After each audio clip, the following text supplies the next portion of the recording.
Hi everyone, welcome back to another video. My name is Robin and today I'm going to be doing another one of my little sit down, catch up, chatty episodes where it's going to be a little bit more of a podcast style. I'm going to be answering some questions, doing a little bit of a kind of chatty garden update, flower farming update, what I'm growing, all the good things. So if you do have something that you need to be doing, like some gardening or cleaning or cooking or really anything, or just driving in the car or just purely sitting down and relaxing, this is the video for you. If you want to just pop some headphones on, grab a cup of tea or coffee, definitely a snack. I have myself a iced peppermint tea today with a little bit of elderflower syrup in it. Real fancy, I know. It's quite delicious.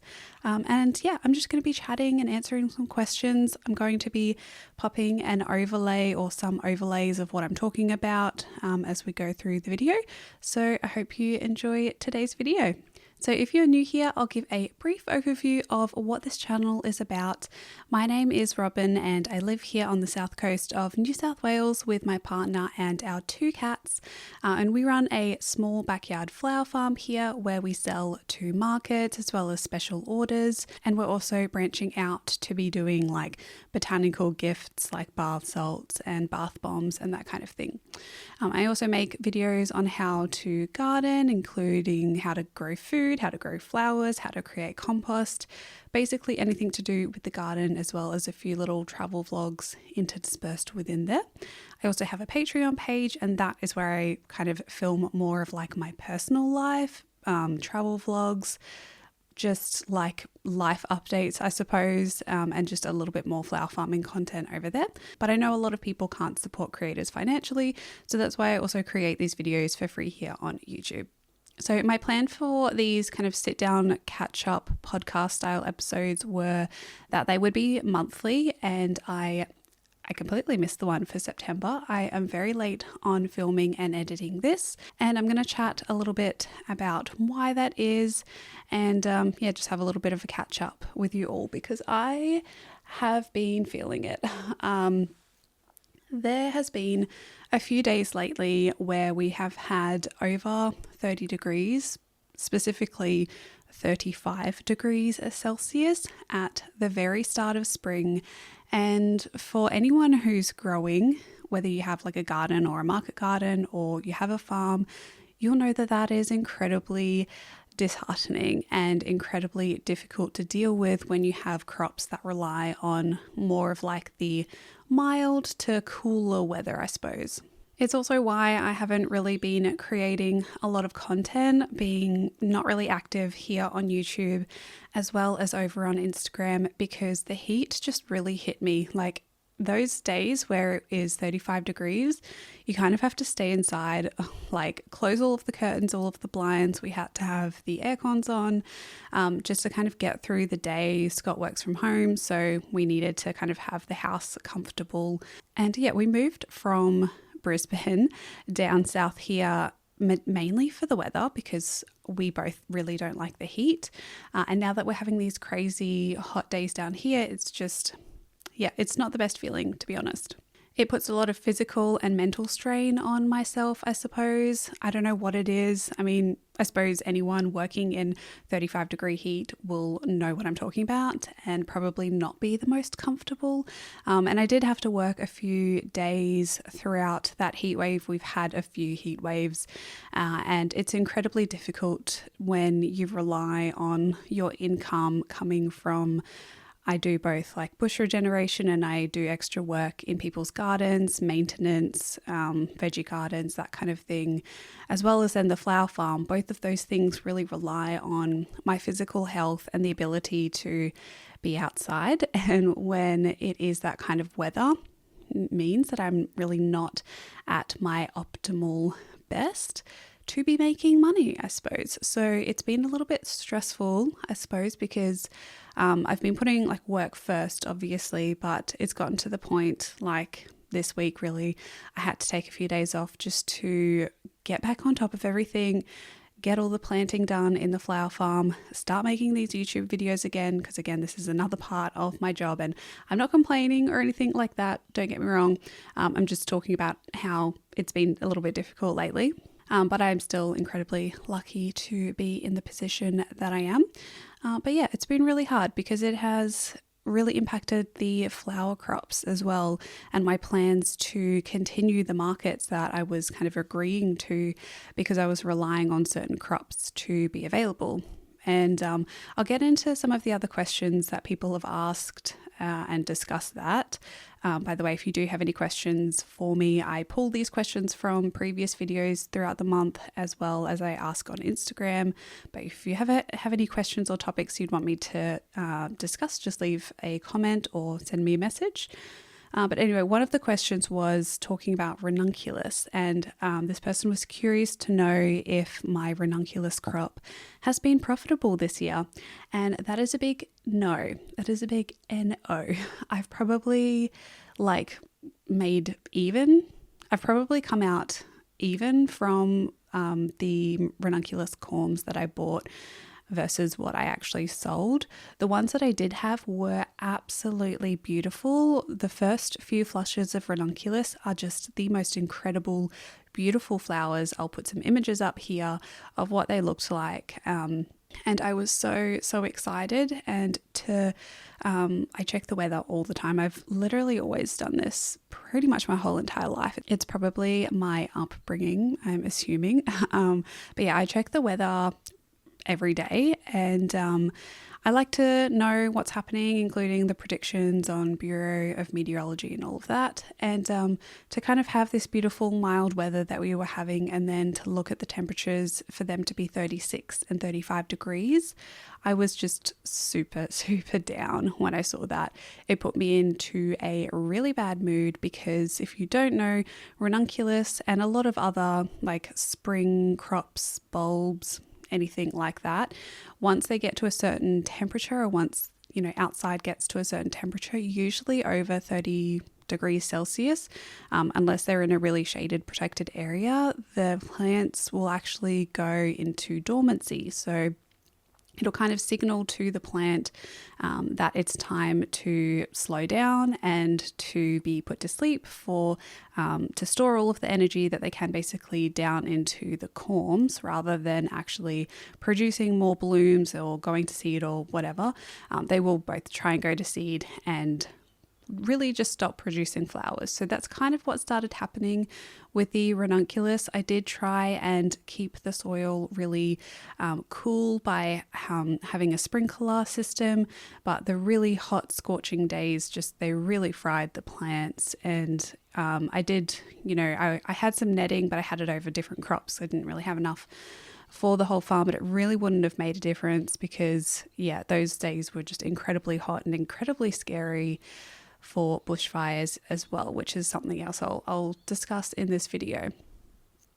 So the ranunculus crop, once they start to go into that dormancy phase, they are then, because they're not, being really resilient plants by growing and producing more flowers, they're starting to die back. They're starting to become a lot more susceptible to getting disease and pests. So pretty much as soon as those hot days happened, the whole plants, the whole rows ended up having powdery mildew, because while it was really hot during the day, we were still getting fairly cool nights, under 20 degrees. So for it to fluctuate that much, there was just no real hope that the plants were going to survive. I was applying things like neem oil, and I do like to do things chemically free on the flower farm. So I didn't really, I wanted to stick with that organic route of disease prevention, which is why I used the neem oil. But it lasted maybe gave me maybe one more day, I suppose, but I really got what I got. And now I'm going to be ripping out all of the ranunculus and just going straight into zinnias and all of the summer crops. So yeah, that is a little bit of the ranunculus story, I suppose, and the updates. these hot days, we were also really on high alert for bushfires in the area, and quite a few years ago, this whole area and down south as well, particularly like around Bega, all the way up to here, Shoalhaven, and a lot of New South Wales, really. It's not really just this area, but they had really bad bushfires, and they were basically catastrophic, made headlines all around the world, basically, for a lot of the loss of life to animals and property, and it was just incredibly horrific, those fires. And like, we've lived in areas where we had bushfires, and I mean, I grew up in areas that, you know, we had cyclones and we had to deal with that, which is completely different to bushfires. But it's been like the reality of being surrounded by bushland where we live. We've had to really think about, like, what are our plans if we get a bushfire around here? Because we have animals, because we've got the cats, we need to think about them. We really don't have any family around. So yeah, we've been thinking about just like getting our bushfire plan in place. And I was on like I think it's called the Hazards. Let me double check. The Hazards Near Me app for New South Wales. That was just like pinging a little bit and popping up on those few days for little fires that were popping up around us. So we were just incredibly anxious over those few days, and luckily, you know, everything was okay. But the scary thing is that it is just spring. It is just gone spring.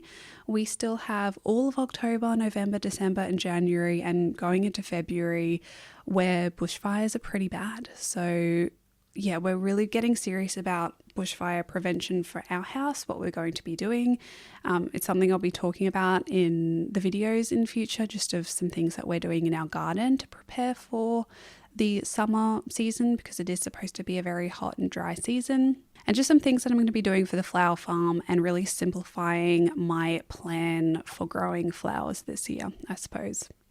In terms of what the flower farm is looking like right now, I'm kind of in the transition stage of moving out all of those Ranunculus and those cooler season crops, and coming into sowing all of the seeds of all of my zinnias, my dahlias, a lot of the like warmer loving plants like amaranth and celosia, cosmos, although they have actually been coming up everywhere basically, and I don't think I'm going to be planting as many as I thought I was going to, because they have just been going crazy in the garden already. So I had a whole row of cosmos last year, and that was so beautiful and stunning, and they're kind of all popping up in that same row again, which is completely fine. I'm just going to leave some of those, and then maybe just plant a little, like a few of the more specialty ones that I only really need like a few stems per bouquet to have, so I don't really need a lot of plants of those more specialty ones.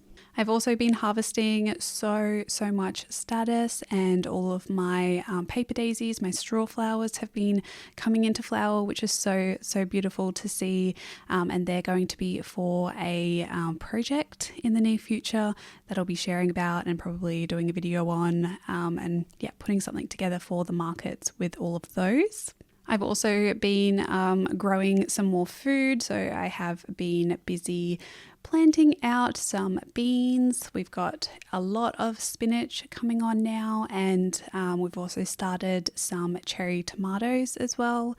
I'm going to focus probably mainly on cherry tomatoes this year, just because and the cherry tomatoes like that are different colors, like either yellow, or we've got black cherries that we planted, just because we have a really great relationship with a local farm, or like few of the local farms really, who grow beautiful tomatoes, and I'm probably going to focus on just purchasing from them because I love the produce that they produce, and we are a part of a local kind of farmers market where we sell our flowers, and I always like to support the other farmers around us. But that's actually Scott's job. He has been sowing the seeds of the black cherry tomatoes, which are from the Whitbird Environmental Seed Subscription Pack, which I always have that details listed in the description box.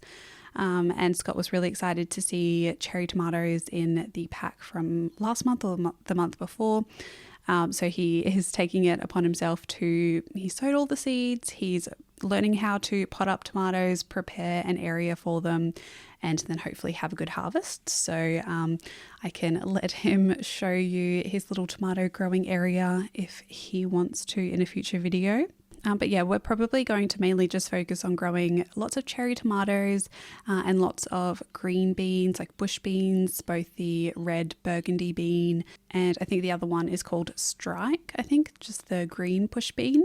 We eat a lot of beans, and I found we still have corn from 2 seasons ago in the freezer. So I don't think I'm going to be planting sweet corn, but I will be planting some pumpkins and some watermelons. I was just waiting another week or so to get out of that ridiculous hot weather that we had so that the seedlings wouldn't kind of get fried and burnt. But yeah, I will be planting some of those as well very soon. In terms of some of the struggles I've been having also with the flower farm is just keeping on top of all of the weeds. I've been choosing one bed a week or every few days just to kind of focus on clearing it up and tidying it up.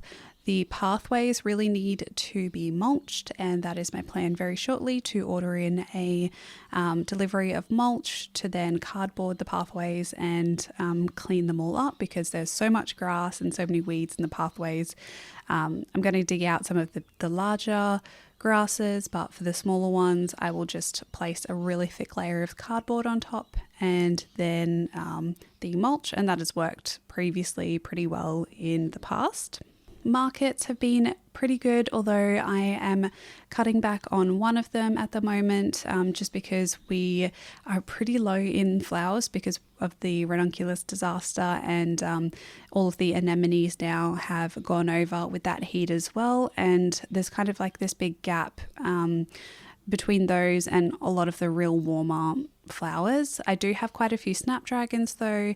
The Costa variety of snapdragons have been heavenly. They have been so magical, and that's what I've really been highlighting and heroing in the special orders that I'm doing, which I have been more focusing on. There's also some snapdragons in that little arrangement that I have behind me, some leftovers from today. But yeah, I've been really trying to focus on producing some more flowers locally for deliveries.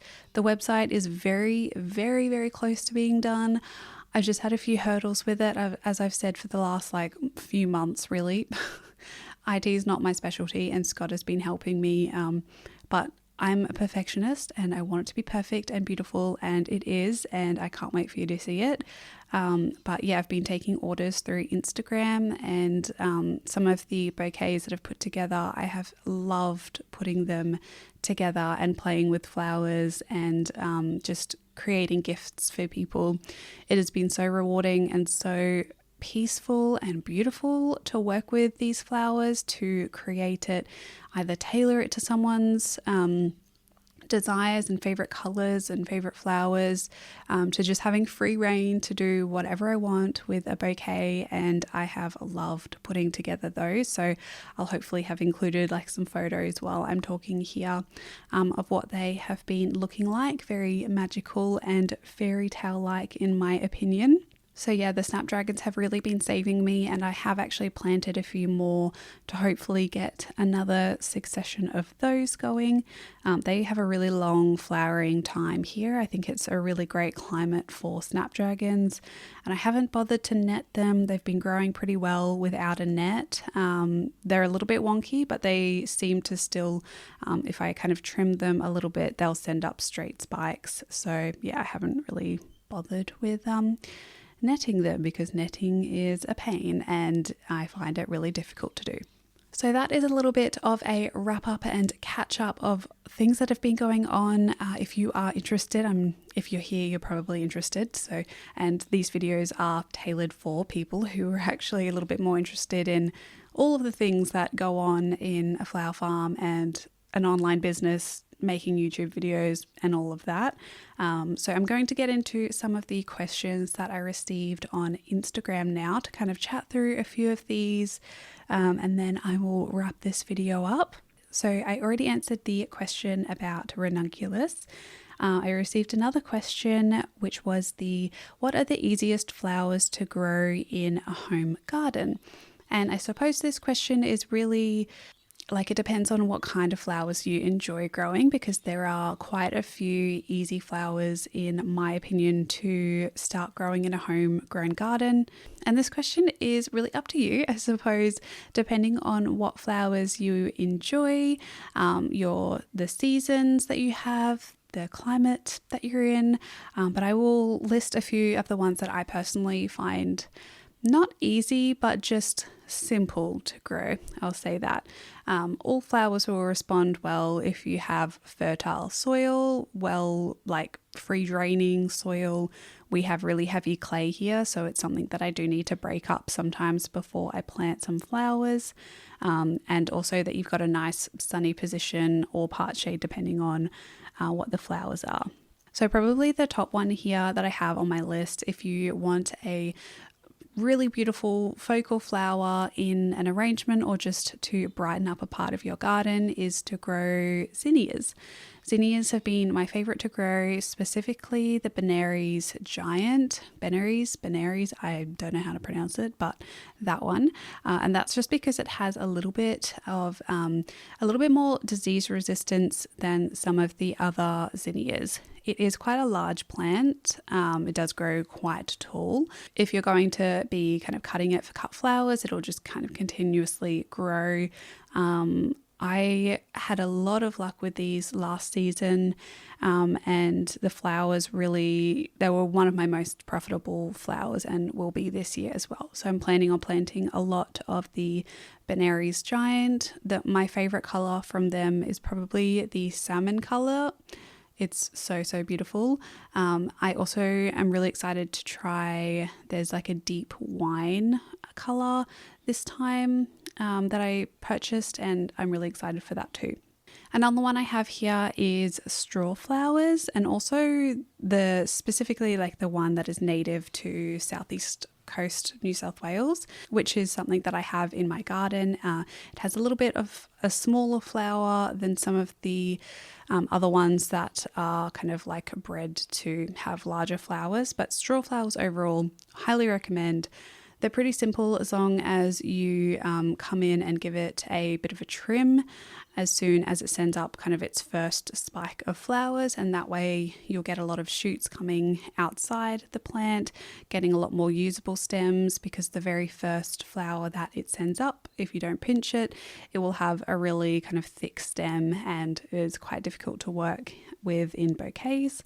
But they're just really beautiful because they can handle the heat. The flowers have that really crepe papery texture, so they don't get burnt, although mine kind of did with the 35-degree heat. But overall they can withstand heat really well, and they're just a really pretty plant in my opinion. Another plant that I find really easy and is so, so beautiful and stunning right now is the native geranium, or the wild geranium. I'm not sure the common name, but it's a type of pelargonium native to this area, and I really love this because I haven't done anything to it really. It has just grown itself, and I've watered it maybe a few times, but it has produced so many beautiful little flowers now that I'm using as a filler in bouquets. It can grow well in part shade, so I have it in a bit of a shady part of the garden. Does really well, has beautiful foliage, and yeah, I've really been enjoying it. Generally, a lot of the native plants that have local provenance to your area, meaning that the seed was collected from around where you're located, are going to grow fairly well, or should respond well to being planted in your garden. So I always recommend those. But a few other ones that I have on this list are sunflowers, jonquils, really great for that really early spring blooms and late winter. Statice I've had really good luck with, and these are all plants that I really haven't done anything to. I've watered them when they need it, but really not that much. As well as other geraniums and pelargoniums. I recently picked up a few from one of the agriculture shows that I went to. One of them has a nutmeg smell to it. It's so, so beautiful. And the other one smells like lemon sherbet. And those I'm going to be potting up into terracotta pots, and they're going to look beautiful. And they're a real low maintenance, stay away from flower. You can just let them be, obviously watering them when they need it, but they really don't need too much tending to.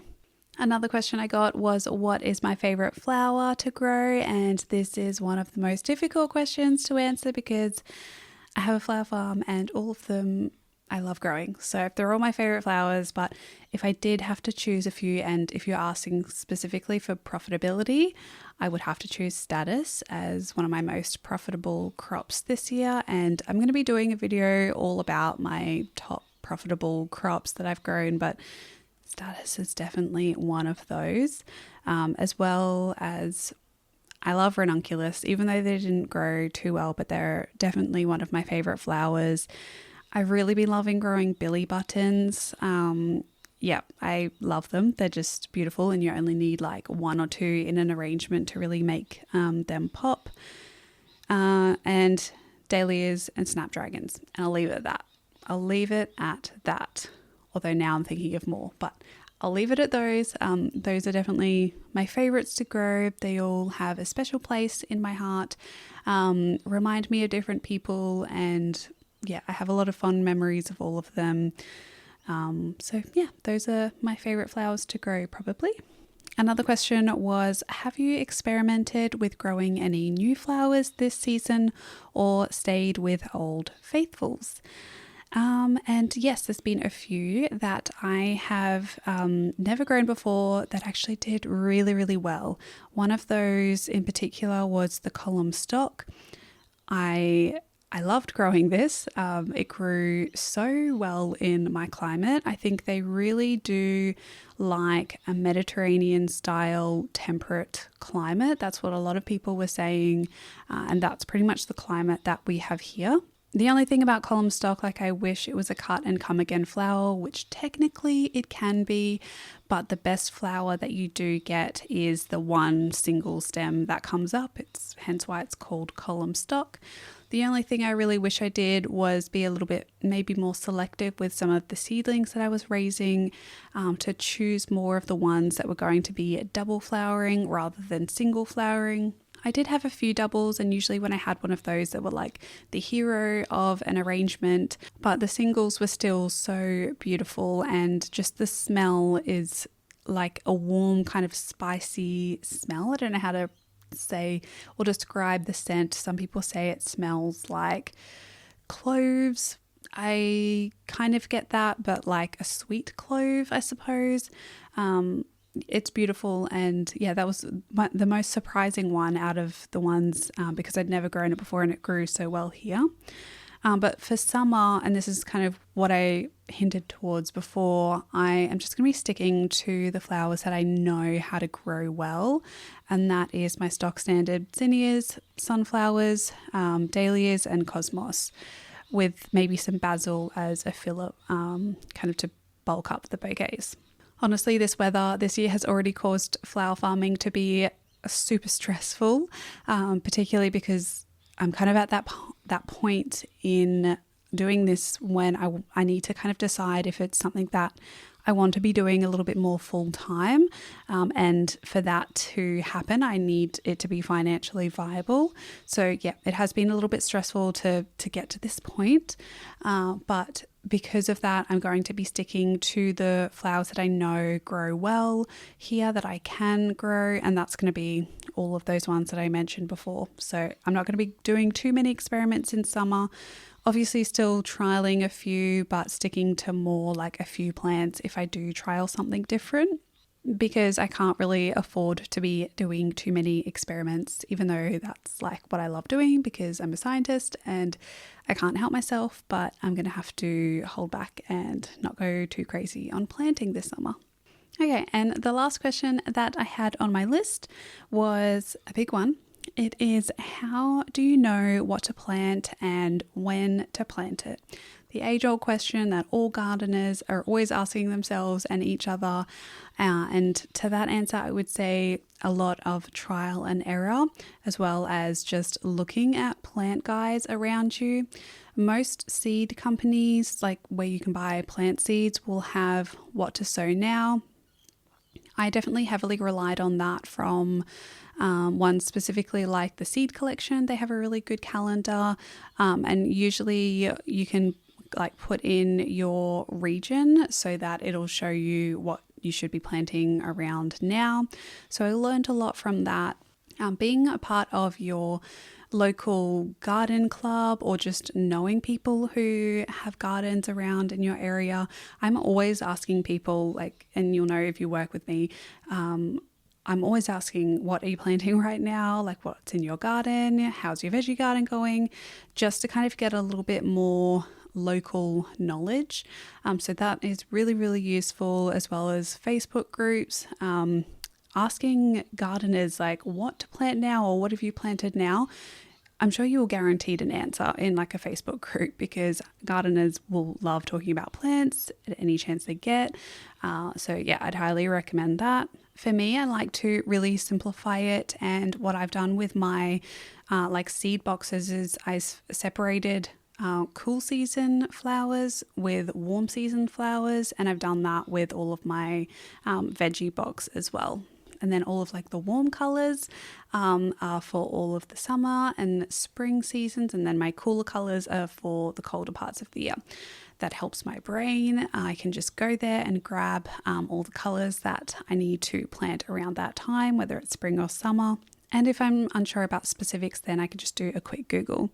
Another thing that I always recommend, and is something that I'm kind of starting to do here, you do need to be in a place for a while for this to work, but that is to develop your own nature calendar or do some nature reading, which means going out and like choosing a site or a few sites that you regularly visit to, or just in your backyard, and just recording what's happening, both the temperature, what the birds are doing, what is flowering in your area, what the cloud types are, just starting to get a little bit more of a personal calendar and really connecting to your natural environment.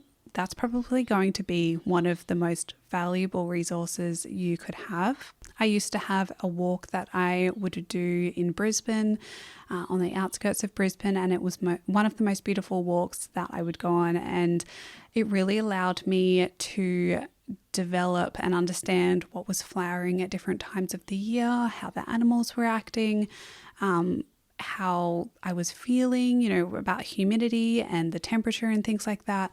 And I really started to like develop that connection with that walk and know different feelings of the year, and then relate that to, okay, well, I'm feeling that now and this is happening now, so then I need to get like my tomatoes in the ground or something like that. Obviously, it's not going to be perfect, and again, it's trial and error, but it's something that can be really special for you and can be such a personal thing, as well as just doing some reading about weather predictions online, like from the Bureau of Meteorology.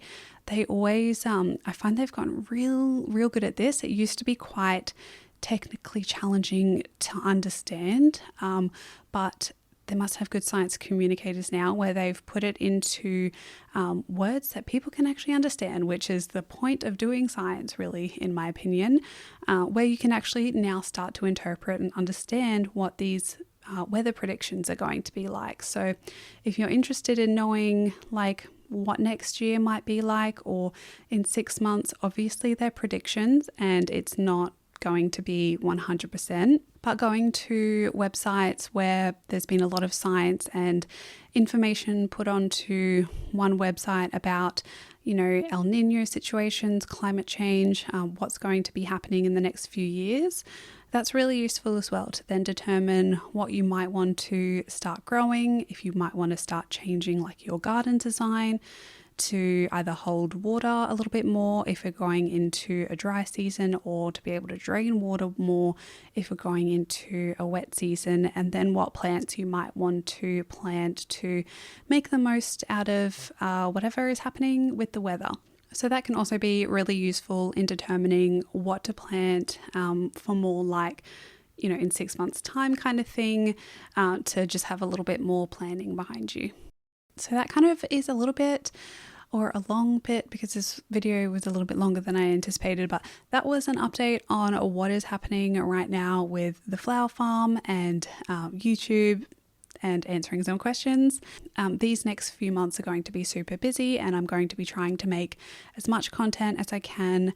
There's lots also happening in my personal life in terms of things that Scott and I are having to decide, life decisions that will change our lives over the next few years. So if you want to hear about that kind of stuff, head over to my Patreon, where I chat a lot more personal stuff in terms of our 5-year plan and like things like that, which it's been, this week in particular has been a little bit stressful, just kind of making a few decisions that will determine what happens in the future.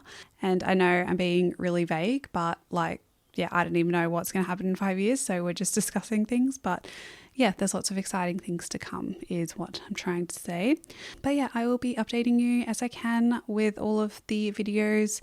But thank you so much for joining in on this episode. I hope you had a productive time if you were getting your gardening done, or you're cooking or cleaning, or just hopefully you haven't fallen asleep if you're having your relaxation time. But I appreciate you being here. I know these videos aren't for everyone, but that's why I'm trying to kind of do them as like an add-on mid-weekly kind of extra video, I suppose. So thank you so much. I really appreciate you being here. Make sure to like this video if you enjoyed it, and subscribe. Those kind of things really help me out, and are completely free for you to help me create more content.